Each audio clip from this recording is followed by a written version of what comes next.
Hey everyone, my name is Dyna, and I have an update on the PC. So I have some good news and some bad news. So the bad news is that about a year ago, I got this DeepCool AG200 CPU cooler, and everything was looking like it was fine. Like it supported the socket size of my motherboard and CPU, and on paper, it looked like it would have fit. But if you guys remember, up until last week, I had a mini ITX PC case, which was so small, and it ended up not fitting the CPU cooler without moving the GPU. So my dreams of getting rid of the Intel stock CPU cooler were destroyed immediately. But now that I have upgraded to a mid-tower ATX case, and now that I have a thinner GPU, I can finally fit it. But you know, I felt bad, my PC has been through a lot, and I felt like it deserved something better. So I got this.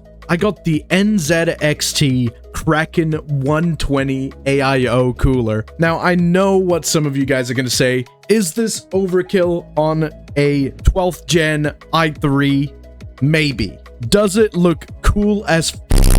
Yes, it does. I am so sorry, but I forgot to record me actually installing it. But to be fair, it took about an hour, so you guys probably don't want to see that. So we'll do some cool time travel shenanigans, and let's go see the finished product. There it is. What a beautiful, beautiful setup. And also, I did pick up a GPU anti-sag bracket as well to sort of complete the setup. And if you guys remember, I struggled with activating the RGB on my case fans. But I went back and I ended up figuring out not only it, but also how to connect the AIO RGB to the same controller. So we now have a unified color scheme, except for the top fans.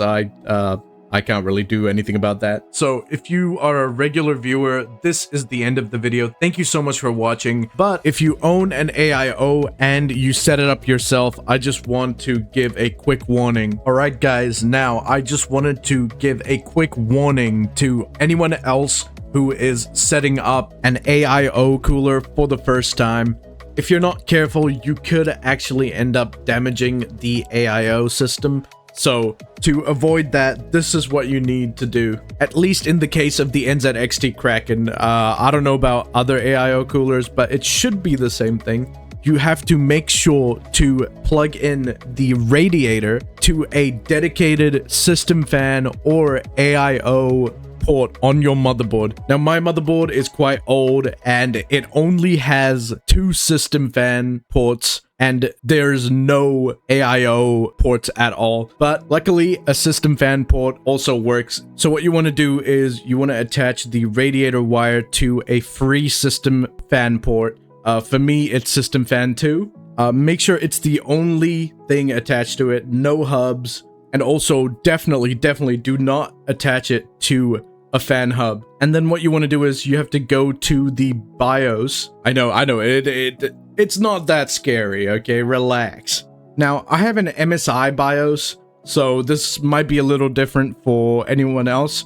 Basically, you have to go into the hardware monitor. So here we are in the fan control section of hardware monitor. We're choosing system fan 2 because that's what the radiator's attached to. We have smart fan mode off, and then we have the power to DC. And basically, you need to increase the slider until it hits 12 volts. Now, in my case, when I did this, the AIO started making a loud sound. So what I did was I lowered the voltage downwards until the system fan speed was around 3,750 RPM, and then it no longer was making the noise. But if your AIO isn't making the sharp noise, then you can keep it at 12 volts. Now, the reason why you don't want it set to smart fan mode is because smart fan mode lowers and increases the voltage at times. But for the radiator, we actually want it running constantly so it doesn't get damaged and